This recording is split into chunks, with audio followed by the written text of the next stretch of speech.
সুপ্রিয় দর্শক, যে যেখান থেকে দেশ রূপান্তরের সঙ্গে যুক্ত হয়েছেন সবাইকে জানাচ্ছি স্বাগতম।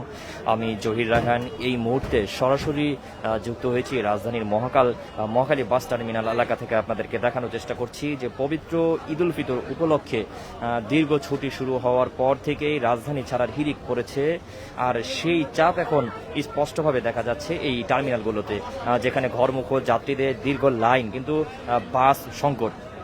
আপনারা দেখতে পাচ্ছেন যে কাউন্টারের সামনে যাত্রীদের দীর্ঘ লাইন, অনেকেই ঘন্টার পর ঘন্টা দাঁড়িয়ে আছেন একটি টিকিটের আশায়। কিন্তু অভিযোগ করেছেন অনেকে যে কাউন্টারে পর্যাপ্ত বাস নেই, টিকিট নেই, এমন অভিযোগ কিন্তু বেশ কয়েকজন করেছেন। এবং প্রতিদিন সকাল থেকে কিন্তু এখানে যাত্রীদের ভিড় দেখা যায়। প্রিয়জনদের সঙ্গে ঈদের আনন্দ ভাগাভাগি করতে ঢাকা ছেড়ে যাচ্ছেন মানুষ, তবে সেই আনন্দের পথে বড় বাধা হয়ে দাঁড়িয়েছে বাস সংকট, এমনটি কিন্তু অভিযোগ করছেন যাত্রীদের। আরও অভিযোগ রয়েছে যে দু একটি বাস ছেড়ে যাচ্ছে, কিন্তু তাতেও বাড়তি ভাড়া নেওয়ার হচ্ছে বলে তারা জানিয়েছেন। যেখানে স্বাভাবিক ভাড়া 450 টাকা, সেখানে নেওয়া হচ্ছে 600 টাকা পর্যন্ত। এছাড়া অনেকে বলছেন যে বাড়তি ভাড়া দিতেও রাজি তারা, তারপরেও টিকিট মিলছে না, এমনটি কিন্তু অভিযোগ অনেকে করেছেন।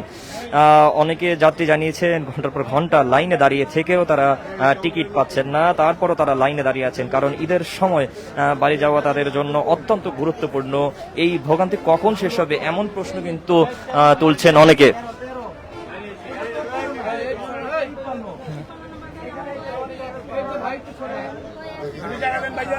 টার্মিনালে পর্যাপ্ত বাস না থাকায় এই সংকট তৈরি হয়েছে বলে জানান অনেক যাত্রী। এবং পাশাপাশি কিন্তু আমরা কিন্তু বাসের যারা এখানে টিকিট বিক্রি করছেন তাদের সঙ্গে কথা বলেছি, তারাও যেমনটি জানিয়েছেন যে যাত্রীর তুলনায় বাসের সংখ্যা অনেক কম। এবং পাশাপাশি কিন্তু তাদের যে বাসগুলো ঢাকার বাইরে থেকে যেগুলো ঢাকায় প্রবেশ করছে, সেই বাসগুলোতে কিন্তু তারা তেল নিতে একটু বেগ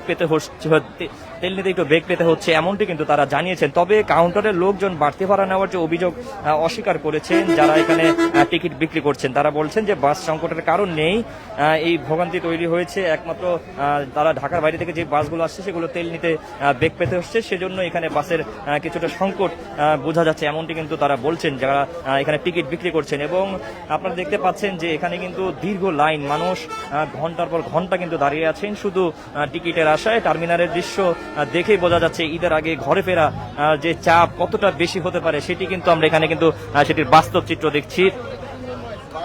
এই মুহূর্তে দেখা যাচ্ছে যে পরিস্থিতি দেখা যাচ্ছে, আগামী দিনগুলোতে এই চাপ আরো বাড়তে পারে, বিশেষ করে শেষ মুহূর্তে ভোগান্তি আরো তীব্র হতে পারে বলে আশঙ্কা করা যাচ্ছে।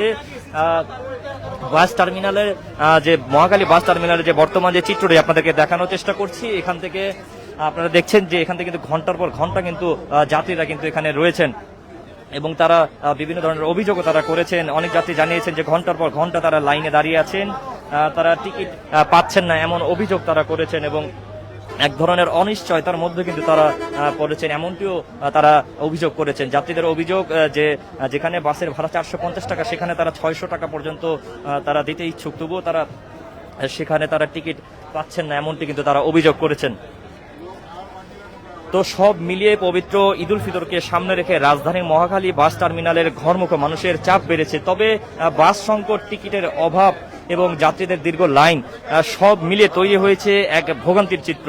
এই পরিস্থিতি কবে স্বাভাবিক হবে এই ধরনের আশঙ্কায় পড়েছেন যাত্রীরা, সেই অপেক্ষায় রয়েছেন যাত্রীরা। রাজধানীর মহাখালী বাস টার্মিনাল এলাকা থেকে আপনাদেরকে দেখানোর চেষ্টা করছি। তো সব মিলিয়ে এই ছিল আমার কাছ থেকে এখনকার মতন সর্বশেষ মহাখালী বাস টার্মিনাল থেকে।